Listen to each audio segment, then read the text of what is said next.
شاہ است حسین بادشاہ است حسین، شاہ است حسین بادشاہ است حسین، دین است حسین دین پناہ است حسین، سرداد نہ داد دست در دست یزید، سرداد نہ داد دست در دست یزید، حقا کے بنائے لا الہ است حسین۔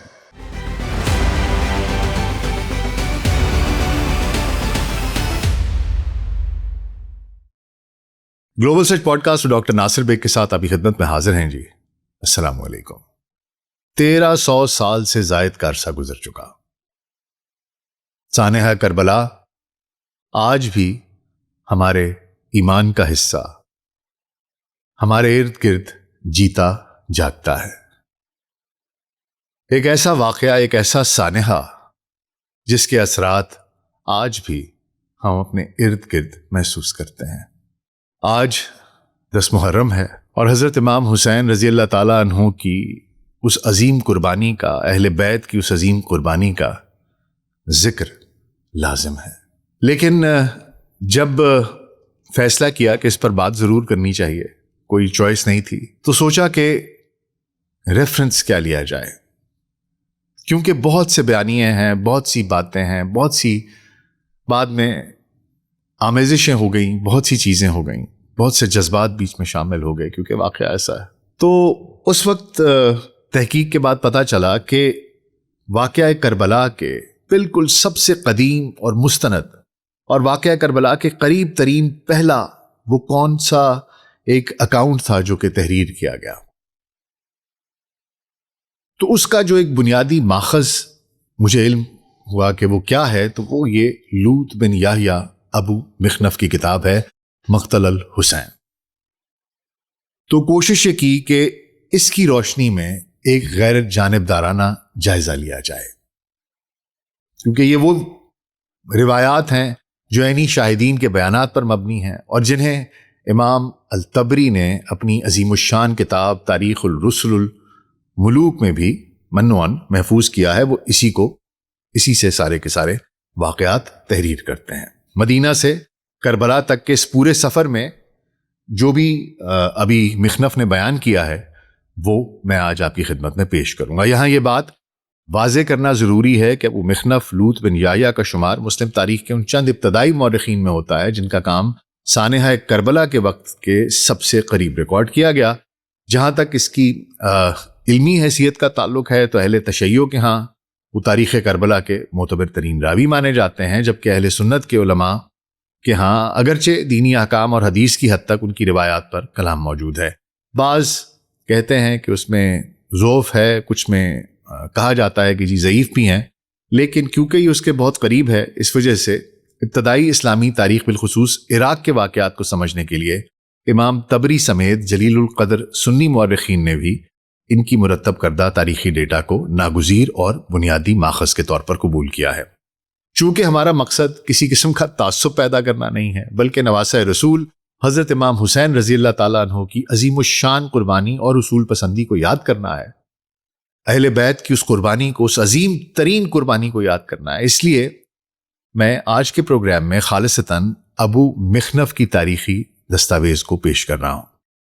میں آپ تمام لوگوں سے یہ گزارش کروں گا کہ وہ اس معلوماتی خاکے کو سننے کے بعد خود اپنی سطح پر مزید تحقیق اور مطالعہ ضرور جاری رکھیں، تاکہ وہ اس تاریخی واقعے کے تمام علمی پہلوؤں سے بھی آگاہ ہو سکیں، تاکہ آپ کو علم ہو سکے کہ یہ قربانی کتنی بڑی تھی اور اس کے پیچھے کے محرکات کیا تھے۔ میں خود ابھی کبھی بھی علم کو تکمیل نہیں ہوتی، آپ سفر میں رہتے ہیں، تو مجھے ابھی تک جو ابھی مخنف سے سمجھ میں آیا ہے، میں ابھی مخنف کا اکاؤنٹ آپ کی خدمت میں پیش کرنے جا رہا ہوں۔ تو آئیے آغاز کرتے ہیں۔ اچھا حضور، کربلا کے واقعے کو سمجھنے کے لیے ہمیں اس واقعے سے 20 سال پیچھے جانا ہوگا۔ سال 41 ہجری، خلیفہ چہارم حضرت علی ابن ابی طالب رضی اللہ تعالیٰ عنہ کے جانشین اور بڑے بیٹے حضرت امام حسن رضی اللہ تعالیٰ عنہ نے امت کو مزید خونریزی سے بچانے کے لیے شام کے گورنر حضرت امیر معاویہ رضی اللہ تعالیٰ عنہ کے ساتھ ایک امن معاہدہ کیا۔ اس معاہدے کی ایک بنیادی شرط یہ تھی کہ حضرت امیر معاویہ رضی اللہ تعالیٰ عنہ اپنے بعد کسی کو جانشین نامزد نہیں کریں گے، بلکہ ان کے بعد مسلم مقتدرہ کا فیصلہ ایک شورا کرے گی یا امت خود اپنے لیے نیا قائد چنے گی۔ لیکن سن 60 ہجری 680 عیسوی میں حضرت امیر معاویہ رضی اللہ تعالیٰ عنہ کی وفات ہوئی۔ اپنی وفات سے قبل انہوں نے معاہدے کی شرط کے برعکس اپنے بیٹے یزید اول کے لیے بیعت لینا شروع کر دی تھی۔ یزید کی شخصیت متنازع تھی اور حجاز کے رہنما اسے خلافت کے منصب کے لیے موزوں نہیں سمجھتے تھے۔ حکومت سنبھالتے ہی یزید نے مدینہ کے گورنر ولید بن عتبہ کو ایک خط بھیجا جس میں واضح حکم تھا کہ 3 اہم شخصیات سے ہر صورت بیعت لی جائے، جن میں سب سے نمایاں نام حضرت امام حسین رضی اللہ تعالیٰ عنہ کا تھا۔ خط میں لکھا تھا کہ اگر حسین رضی اللہ تعالیٰ عنہ بیعت سے انکار کریں تو سخت ترین سیاسی قدم اٹھایا جائے۔ اچھا حضور، ولید بن عتبہ نے حضرت امام حسین کو رات کے اندھیرے میں اپنے محل بلایا۔ وہاں بنو امیہ کا بااثر سیاستدان مروان بن الحکم بھی موجود تھا۔ مروان نے ولید کو مشورہ دیا کہ حضرت امام حسین رضی اللہ تعالیٰ عنہ کو بیعت کے بغیر اس کمرے سے جانے نہ دیا جائے، کیونکہ اگر وہ ایک بار نکل گئے تو اموی حکومت کا کنٹرول ختم ہو جائے گا۔ حضرت امام حسین رضی اللہ تعالیٰ عنہ نے صورتحال کی نزاکت کو بھانپتے ہوئے فرمایا کہ بیعت جیسی اہم چیز رات کے اندھیرے میں چھپ کر نہیں بلکہ عوام کے سامنے ہونی چاہیے۔ وہ وہاں سے بحفاظت نکلنے میں کامیاب ہو گئے، لیکن یہ واضح ہو چکا تھا کہ مدینہ اب ان کے لیے محفوظ نہیں ہے۔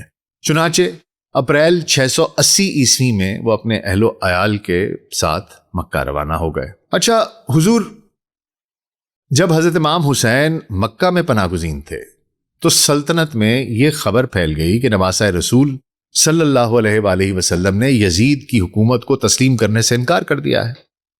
عراق کے فوجی شہر کوفہ میں جو حضرت علی کرم اللہ وجہہ کا رضی اللہ تعالیٰ عنہ کا حامی مرکز رہا تھا، سیاسی رہنماؤں نے اسے ایک موقع جانا۔ کوفہ کے عمائدین نے مکہ خطوط بھیجنا شروع کیے۔ تاریخی ریکارڈ کے مطابق ہزاروں خطوط مکہ پہنچے۔ ان سب کا لب لباب ایک ہی تھا: ہمارا کوئی امام نہیں ہے، آپ ہمارے پاس آئیں، ہم آپ کے ہاتھ پر بیعت کر کے بنو امیہ کے گورنروں کو یہاں سے نکال دیں گے۔ اچھا حضور، حضرت امام حسین رضی اللہ تعالیٰ عنہ نے جلد بازی میں کوئی بڑا فیصلہ نہیں کیا۔ انہوں نے صورتحال کے زمینی حقائق، اس کی حقیقت کیا ہے، وہ جاننے کے لیے اپنے چچا زاد بھائی حضرت مسلم بن عقیل کو اپنا سفیر بنا کر کوفہ بھیجا۔ حضرت مسلم بن عقیل کوفہ پہنچے تو عوام نے ان کا بے پناہ استقبال کیا، اور حضور چند ہی دنوں میں تقریباً 18,000 کوفیوں نے مسلم بن عقیل کے ہاتھ پر امام حسین رضی اللہ تعالیٰ عنہ کے لیے بیعت کر لی۔ اس زبردست عوامی تائید کو دیکھ کر حضرت مسلم بن عقیل نے مکہ خط لکھا کہ یہاں کے حالات بالکل سازگار ہیں، آپ فوری طور پر کوفہ تشریف لے آئیں، لوگ آپ کے ساتھ ہیں۔ جب دمشق میں یزید کو معلوم ہوا کہ کوفہ اس کے ہاتھ سے نکل رہا ہے تو اس نے وہاں کے نرم مزاج گورنر نعمان بن بشیر کو ہٹا کر بصرہ کے سخت گیر گورنر عبید اللہ بن زیاد کو کوفہ کا چارج سونپ دیا۔ ابن زیاد نے کوفہ میں داخل ہوتے ہی نفسیاتی اور معاشی جنگ شروع کی۔ اس نے قبائلی سرداروں کو دھمکی دی کہ اگر انہوں نے مسلم بن عقیل کا ساتھ دیا تو ان کے سرکاری وظائف جو سٹائپنڈز ہیں وہ بند کر دیے جائیں گے اور شام کا لشکر انہیں کچل دے گا۔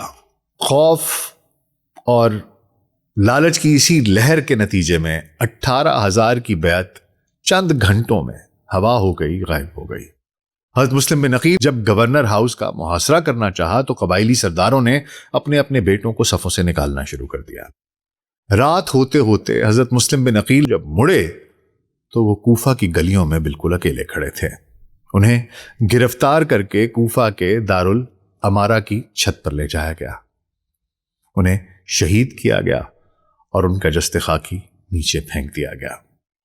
اپنی شہادت سے عین قبل انہوں نے عمر بن سعد کے ذریعے حضرت امام حسین رضی اللہ تعالیٰ عنہ کو آخری پیغام بھیجنے کی کوشش کی کہ وہ عراق کا سفر منسوخ کر دیں، لیکن وہ پیغام حضرت امام حسین رضی اللہ تعالیٰ عنہ تک بہت دیر سے پہنچا۔ اور حضور دوسری جانب کوفہ کے بدلے ہوئے حالات سے بے خبر حضرت امام حسین رضی اللہ تعالیٰ عنہ نے 8 ذی الحج کو، یعنی حج کے آغاز سے ایک دن پہلے، اپنے حج کے احرام کو عمرے میں تبدیل کیا اور مکہ سے روانہ ہو گئے۔ تاریخی ماخذ بتاتے ہیں کہ انہیں انٹیلیجنس ملی تھی کہ یزید نے حدود حرم کے اندر ان کا خون بہانے کے لیے قاتل بھیجے ہیں۔ حرم کی حرمت کو بچانے کے لیے انہوں نے مکہ چھوڑ دیا۔ ان کے ساتھ ایک چھوٹا سا قافلہ تھا جس میں تقریباً 72 مرد جو لڑنے کے قابل تھے اور ان کے خاندان کی خواتین اور بچے شامل تھے۔ اور حضور سفر سے پہلے بھی اور اس کے دوران جب آغاز ہونے لگا تو کئی جلیل القدر شخصیات جیسے حضرت عبداللہ بن عباس رضی اللہ تعالیٰ عنہ اور حضرت عبداللہ بن عمر رضی اللہ تعالیٰ عنہ نے حضرت امام حسین رضی اللہ تعالیٰ عنہ کو روکنے کی بہت کوشش کی۔ انہیں کہا کہ حسین مت جائیے، اچھا چلے آپ نے جانا ہے تو چلے جائیے، کم از کم بچوں کو بیویوں کو یہاں چھوڑ دیجیے۔ لیکن حضرت امام حسین وہ جانتے تھے جو باقی نہیں جانتے تھے، انہوں نے فیصلہ کر لیا تھا، اس لیے انہوں نے سفر کا آغاز کر دیا۔ کہتے ہیں کہ صحرا کے ایک مقام پر حضرت امام حسین کی ملاقات مشہور شاعر فرزدق سے ہوئی جو عراق سے آ رہا تھا۔ حضرت امام حسین رضی اللہ تعالیٰ عنہ نے اس سے وہاں کے لوگوں کا حال پوچھا۔ فرزدق نے وہ تاریخی جملہ کہا جو تاریخ کا حصہ بن گیا کہ لوگوں کے دل آپ کے ساتھ ہیں لیکن ان کی تلواریں بنو امیہ کے ساتھ ہیں۔ کچھ ہی فاصلے پر انہیں حضرت مسلم بن عقیل کی شہادت کی تصدیق شدہ خبر مل گئی۔ حضرت امام حسین نے اپنے ساتھیوں کو جمع کیا اور فرمایا کہ جو جانا چاہتا ہے وہ بلا ملامت چلا جائے۔ کچھ بدو جو راستے میں شامل ہوئے تھے وہ چھوڑ گئے اور صرف وہی مخلص ساتھی بچے جو موت کے لیے تیار تھے، قربانی کے لیے تیار تھے، شہادت کے لیے تیار تھے۔ عراق کی سرحد کے قریب اموی حکومت کے ایک نامور کمانڈر تھے حر بن یزید ریاحی۔ انہوں نے 1000 گھڑ سواروں کے ساتھ حضرت امام حسین کے قافلے کو روک لیا۔ حر کو ابن زیاد کا سخت حکم تھا کہ وہ حضرت امام حسین رضی اللہ تعالیٰ عنہ کو کوفہ میں داخل نہ ہونے دیں۔ اچھا، یہاں پر تاریخ یہ بھی کہتی ہے کہ جس وقت حضرت امام حسین کو حضرت مسلم بن عقیل کی شہادت کی خبر ملی تو اس وقت ایک خیال یہ ذہن میں آیا کہ واپس لوٹ جایا جائے، لیکن حضرت مسلم بن عقیل کے صاحبزادے وہاں موجود تھے اور پھر فیصلہ یہ کیا گیا کہ آپ کو پتہ ہے عرب کلچر ایک قبائلی کلچر کہ ایسا کیسے ہو سکتا ہے کہ حضرت مسلم بن عقیل کی خون کو ایسے جانے دیا جائے، بدلہ نہ لیا جائے۔ تو پھر حضرت امام حسین وہاں سے آگے چلنے کا انہوں نے فیصلہ کیا اور عراق کی سرحد کے قریب یہ جو اموی حکومت کا کمانڈر جو تھا حر بن یزید ریاحی، 1000 گھوڑوں کے ساتھ حضرت امام حسین رضی اللہ تعالیٰ عنہ کے قافلے کو اس نے روک لیا اور حر کو ابن زیاد کا سخت حکم تھا کہ وہ حضرت امام حسین رضی اللہ تعالیٰ عنہ کو کوفے میں داخل نہ ہونے دیں اور نہ ہی واپس مدینہ جانے دیں، بلکہ انہیں ایک بے آب و گیاہ میدان کی طرف موڑ دیں۔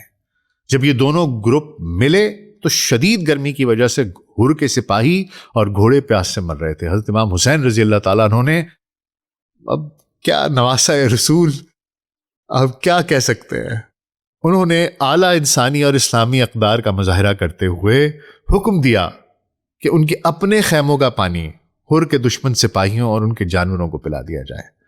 حر نے واپسی کا راستہ بلاک کر دیا اور یوں یہ قافلہ دریائے فرات کے متوازی چلتا ہوا آگے بڑھا۔ حر کے دستے نے بالآخر حضرت امام حسین رضی اللہ تعالیٰ عنہ کے قافلے کو مجبور کیا کہ وہ ایک بنجر اور خشک میدان میں اپنے خیمے نصب کریں۔ حضرت امام حسین رضی اللہ تعالیٰ عنہ نے مقامی لوگوں سے اس جگہ کا نام پوچھا، انہوں نے بتایا کربلا۔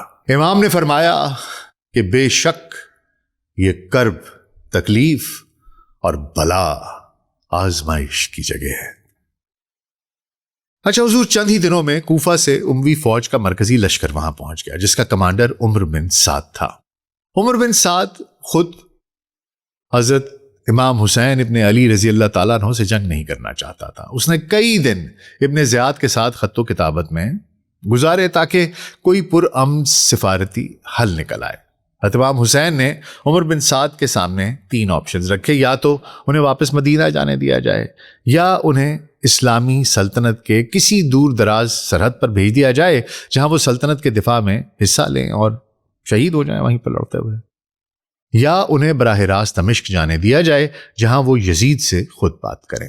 عمر بن سعد نے یہ تجاویز کوفہ بھیجی اور اس امید کے ساتھ کہ شاید امن قائم ہو جائے، لیکن ابن زیاد کے مشیر خاص شمر اس نے گورنر کو بھڑکایا۔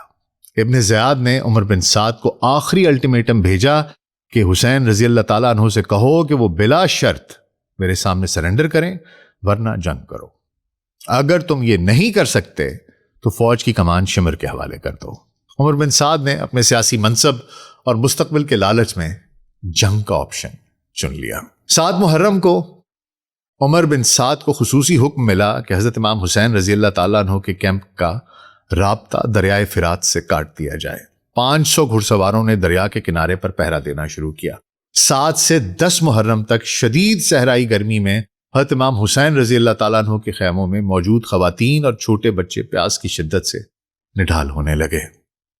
9 محرم کی شام اموی فوج نے حملے کی تیاری کی۔ حضرت امام حسین رضی اللہ تعالیٰ عنہ نے اپنے بھائی حضرت عباس بن علی رضی اللہ تعالیٰ عنہ کو بھیجا کہ وہ عبادت کے لیے 1 رات کی مہلت مانگیں۔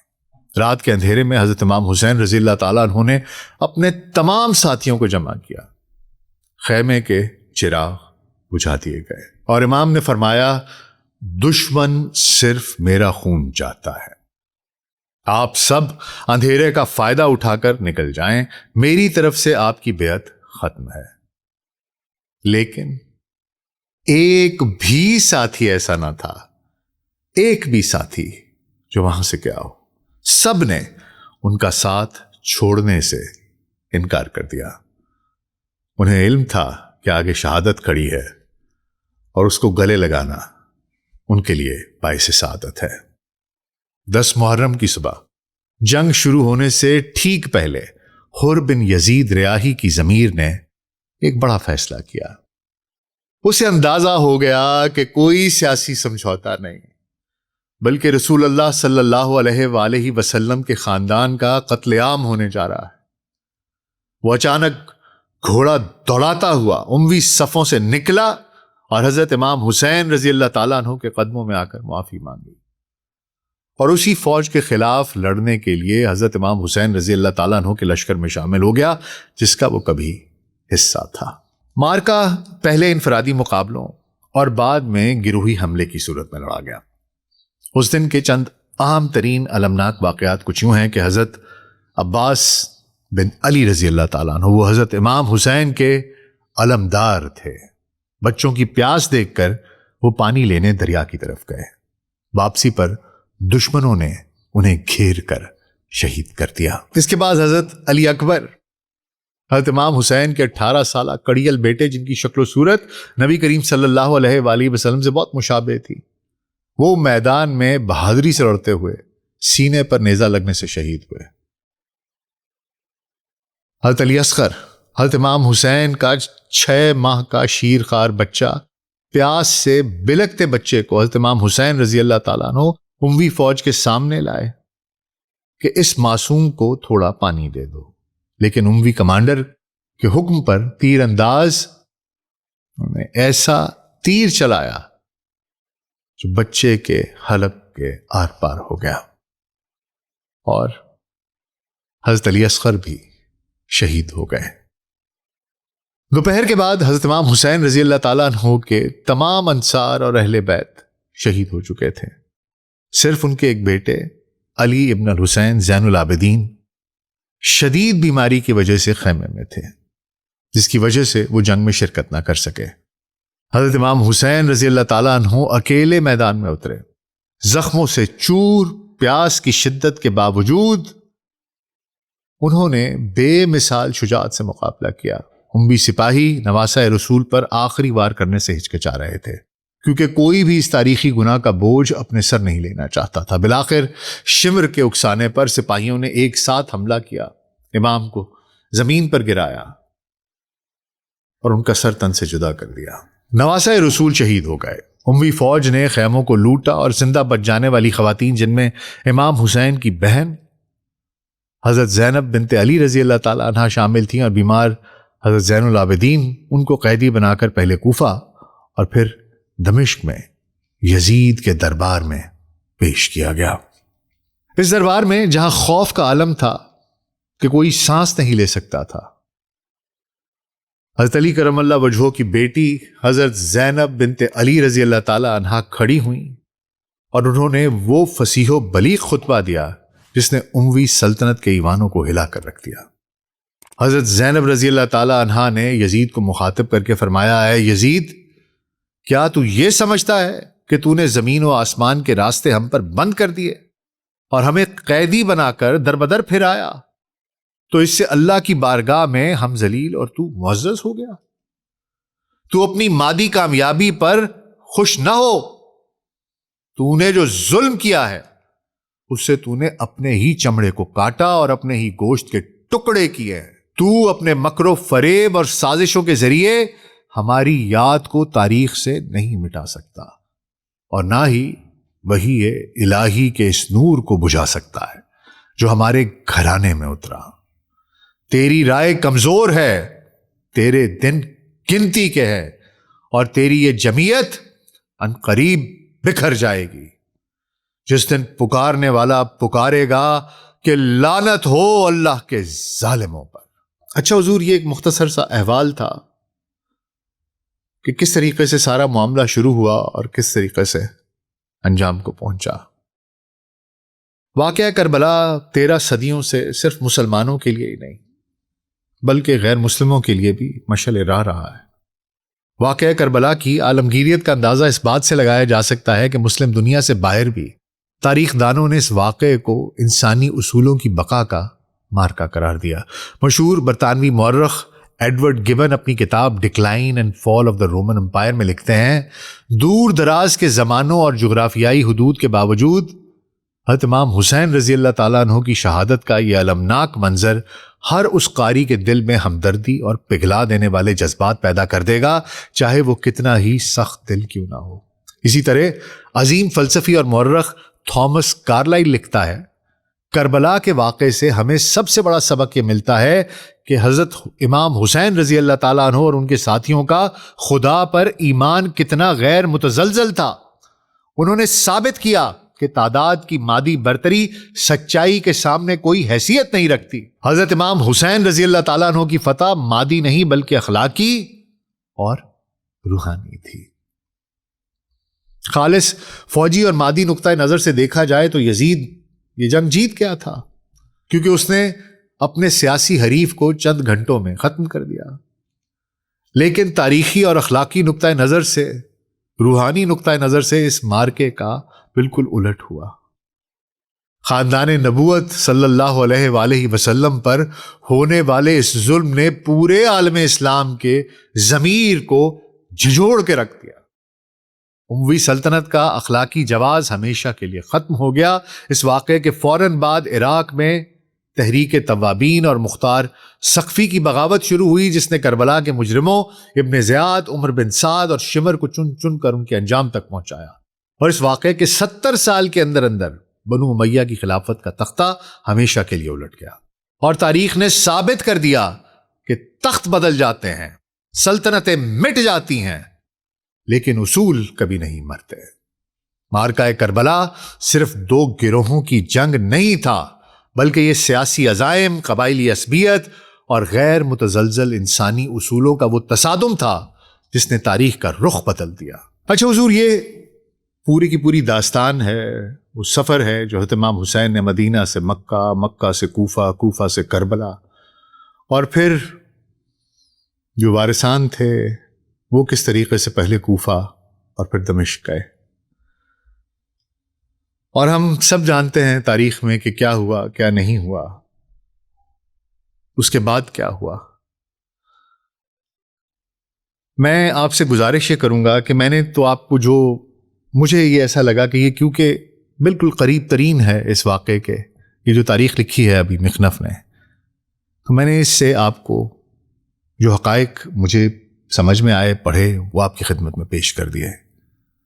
کوئی بھول چوک ہو گئی ہو تو میں معافی کا خواستگار ہوں، اور میں اس کے ساتھ ساتھ یہ بھی گزارش کروں گا کہ اس کے بارے میں مزید پڑھیے گا، تحقیق کیجیے گا، تاکہ آپ کو یہ علم ہو سکے کہ حضرت امام حسین رضی اللہ تعالیٰ عنہ نے، اہل البیت نے یہ جو قربانی دی تھی یہ کیوں دی تھی۔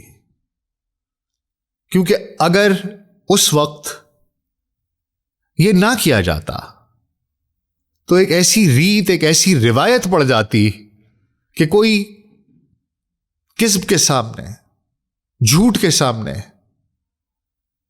ظلم کے سامنے کھڑا نہ ہوتا، اس دنیا میں شاید سچائی بچتی ہی نہ۔ اسی لیے تو کہتے ہیں کہ شاہ است حسین، بادشاہ است حسین، دین است حسین، دین پناہ است حسین، سردار نہ داد دست در دست یزید، حقا کے بنا لا الہ است حسین۔ اللہ سبحانہ تعالیٰ ان کے درجات کو بلند فرمائے، حضرت امام حسین کے، تمام شہدائے کربلا کے، تمام اہل البیت کے، تمام صحابہ کے جو اس وقت حضرت امام حسین کے ساتھ موجود تھے، ان کے ساتھیوں کے، اور اللہ سبحانہ تعالیٰ ہمیں اس واقعے سے سبق سیکھنے کی توفیق عطا فرمائے اور اس سے انتشار کی بجائے اتحاد کی طرف لے کے آئے۔ بس میں آج کا پروگرام یہیں پر ختم کروں گا۔ ایک بار پھر میری کوشش یہ تھی کہ جو حقائق جس طریقے سے ہیں اس کتاب کو فالو کرتے ہوئے وہ آپ کی خدمت تک پیش کر دیے جائیں۔ امید ہے آپ اس پر مزید تحقیق کریں گے، سمجھنے کی کوشش کریں گے اور اس واقعے کی، اس قربانی کی جو اصل روح ہے اس کو سمجھنے کی کوشش کریں گے۔ اپنا بہت خیال رکھیے گا۔ شکریہ۔